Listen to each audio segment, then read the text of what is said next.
The superficial back line posturally supports the body so that it doesn't fall forward, and it also allows for extension of the hip and hyperextension of the back, knee flexion, and ankle flexion.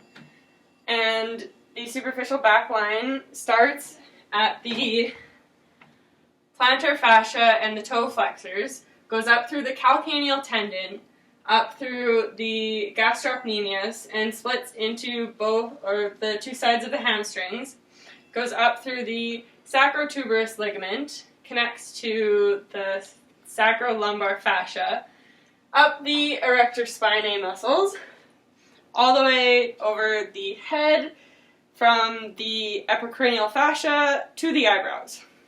The superficial front line posturally balances out the superficial back line, and it keeps the body from falling forwards.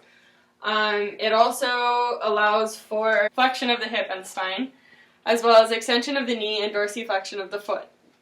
Okay, so the superficial front line starts from the toe flexors up the tibialis anterior, through the subpatellar tendon, up the rectus femoris and the quadriceps, and then it goes and starts again at the rectus abdominis, goes up to the sternalis muscles, up to the sternocleidomastoid, and then connects to the scalp fascia.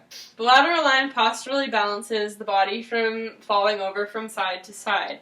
It also allows for lateral flexion of the trunk, abduction at the hips, and eversion of the feet, so when the foot everts out. And it also functions as a brake for lateral and rotational movements. The lateral line starts at the fibularis muscles, and then it goes up to the anterior ligament of the fibular head. It goes up through the IT band, or the iliotibial tract, through the tensor fasciae latae, and then it kind of breaks into two and goes posteriorly towards the gluteus maximus and anteriorly towards the rectus abdominis, and then it crisscrosses through the external and internal intercostals, as well as the lateral abdominal obliques, and then it goes up through the sternocleidomastoid to the splenius capitis. Here we're demonstrating the spiral line. First off, it forms two opposing helixes, so it has the right side and the left side, and it joins both sides of the body together. It posturally balances the body in all planes, and it creates and mediates oblique movements and rotations. It also steadies the trunk so that it doesn't fall into a rotational collapse.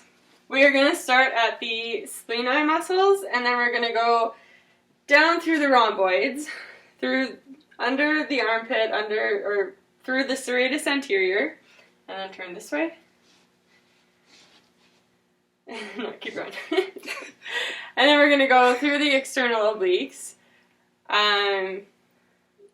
through, it kind of crosses, both of them kind of cross here in front of the abdominis, rectus abdominis.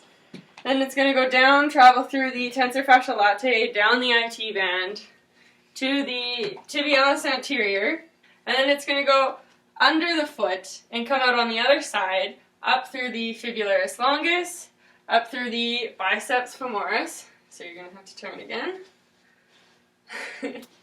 Everything's falling apart. Up through the sacrolumbar fascia, through the erector spinae muscles, and up to the occipital ridge. To demonstrate a stretch that you can use to incorporate the whole superficial front line, I will be doing a bridge and coming up onto my tippy toes, so I will be using the whole front line.